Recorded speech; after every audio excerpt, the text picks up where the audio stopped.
That's two 6-volt horns with 12 volts going to them, is what that is. This used to be my grandparents' car, and it came to me about 15 years ago. And at the time, I didn't know much about Hudsons. I didn't know much about this. I knew about this car since I was a little kid. It was just a big old car in Grandpa's garage with stuff piled on top. You couldn't even see what it was. It was a 4-door. I didn't really care about 4 doors when I was growing up. My uncle kept the car alive, and my cousin. He had me select a restoration shop in Madison to do the rust repair and the paint work. And we got that completed in about 1987. And then it got stuck in the garage up at the family cottage for another 12 years. And it had all old mechanicals on it. You know, every time you'd try and drive it in the summer, the water pump wasn't working or the brakes were stuck or whatever. So eventually my uncle said, why don't you take that car home and make it usable. So this is about in 2003. And again, I didn't know much about Hudsons at all. I discovered there was an international Hudson-Essex Terraplane Club. Hudson, Essex, and Terraplane are the 3 cars that Hudson built in Detroit back from 1909 to 1954. And that club just happened to be having their national meet in Middleton in a few weeks. This was back in '03. I still didn't know what to expect. I expected I'd see 20, 30 cars or something like that. There were several hundred cars there. I was just blown away by it. And people driving from California and New Jersey and Florida, and most of them were all driven. And I was just blown away. I had no idea that was even, a possible something you could do with that old of a car. So I learned a lot that week from all of these old guys, of which I am now, on what they had to do to drive a car that was built in 1949, and with today's traffic, with today's, gasoline, weather, everything. It's different than it was back then. So, in the car restoration, first you want to, when you're getting a car back on the road, first you want to make it stop, then you want to make it go, and then you want to make it look good. Well, this one we kind of did the opposite because my uncle got the paint, like I say, done in the 80s. So it looked pretty much like this. I didn't have any of the trim or windshield wipers, turn signals, any of that. But the paint was just the way you see it. But all the mechanicals underneath and under the hood were 50 years old. And it was a 6-volt positive ground system with old cruddy wires, and the brakes were all frozen. And so I learned enough in this national meet in 2003. I bought parts, I got pictures, I got contacts of people, and lots of advice. And I dove into it. I put it up on jack stands and just started tearing it apart. So my goal was to be able to drive it the following summer in '04. So I had to clean and degrease and paint the undercarriage, which was all pretty nasty after 50 some years, of collecting dirt. And so that was the main project the first year. And then I had to put, good brakes, new brake lines, new fuel lines, clean, restore the fuel tank, all that stuff. And then, so in '04, I was able to drive it. It just had a 3-speed transmission, didn't have overdrive, still had the old bias ply tires. So it was a lot of fun until you got to about 45, 50 miles an hour. Then it became a real handful. You just didn't want to drive it much. So the second year, the Nationals were going to be in Reno, Nevada, and I really wanted to go. So that means overdrive transmission, because it's the only way you're going to make time with these cars on a freeway.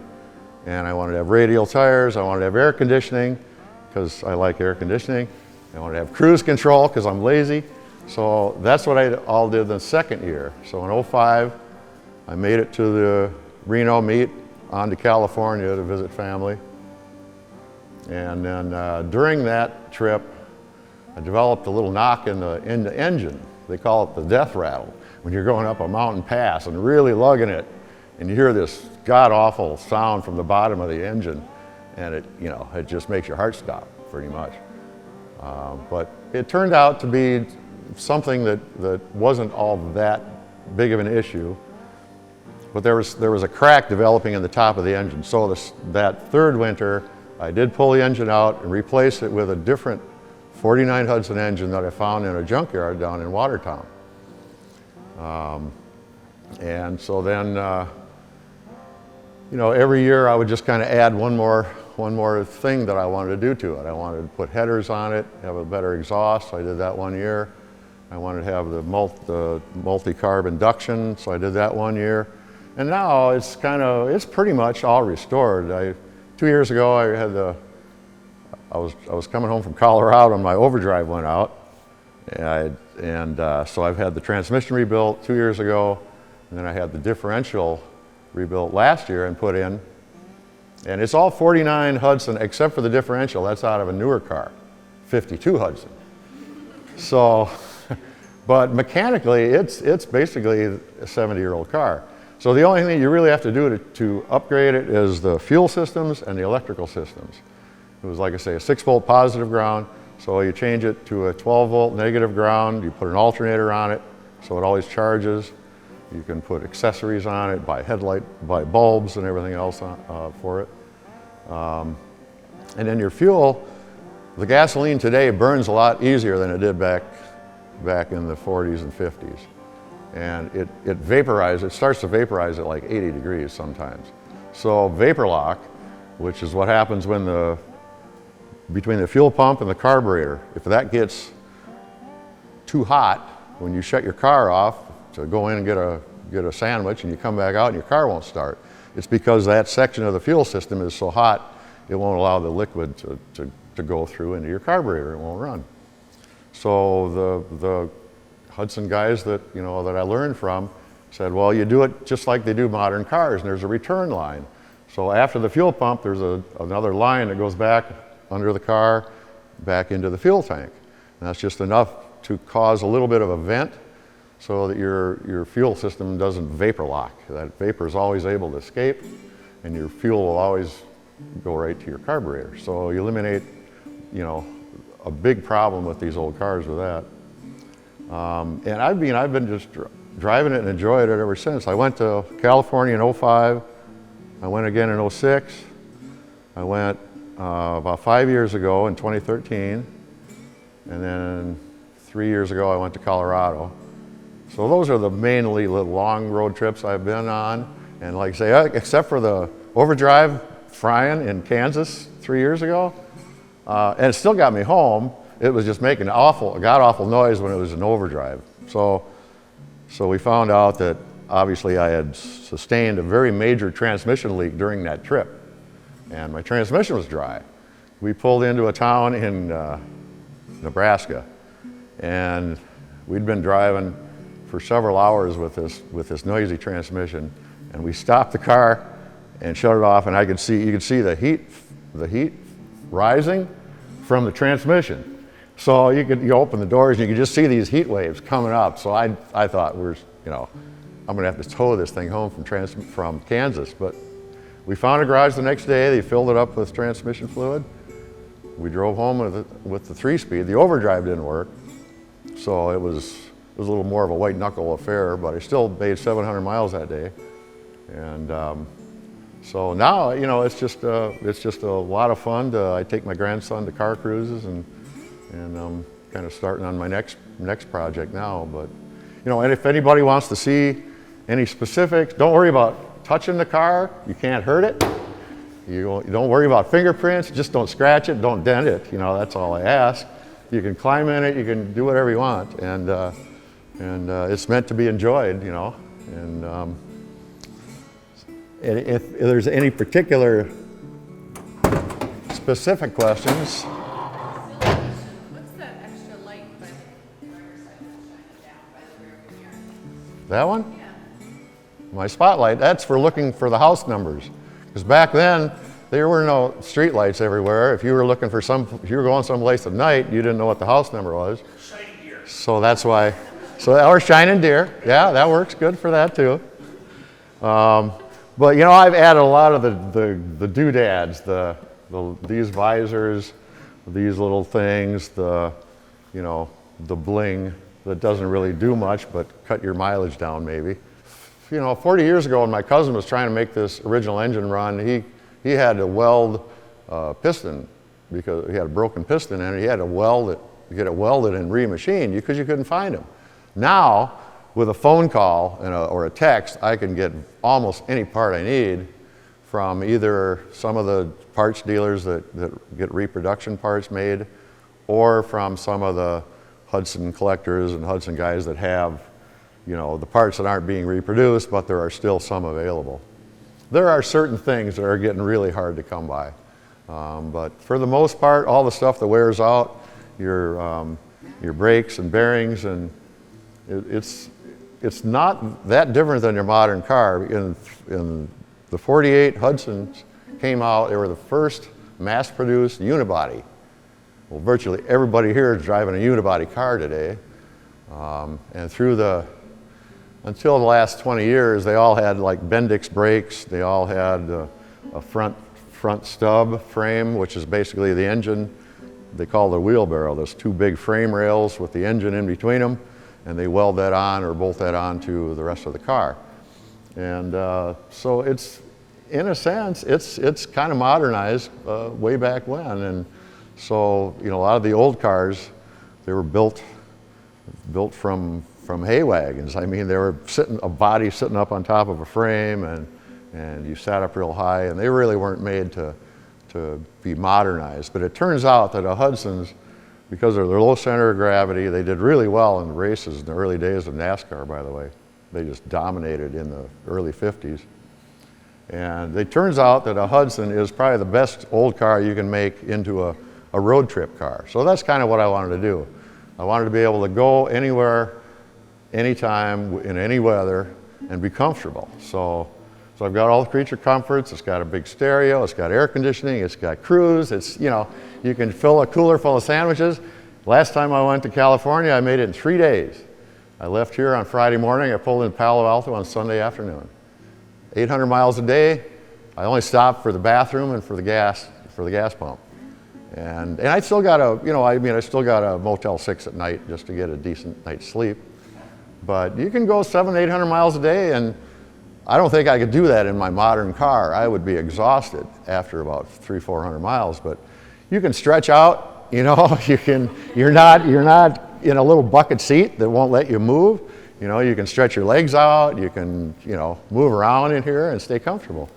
So I'm just very fortunate to be the caretaker of this car, because like I say, it's been in the family, and I'm grooming my 9-year-old grandson now that maybe he can be someday the caretaker of this thing. Do you know why your grandparents bought the Hudson? Why? Yeah. It was just a car. It was just a family car back in the 50s. They bought it in Wausau where they lived, and drove it all year round. And I understand they're pretty good in the snow. I've never driven it in the snow, but I understand they're pretty good winter cars. And yeah, they just drove it until the early 60s when I think they bought a 58 Chevy and parked this in the garage. And really, I just realized this year the only reason this car is still has survived all this time is because my cousin needed an engine to rebuild in his high school shop project back in the 70s. He lived down in Chicago, Northbrook.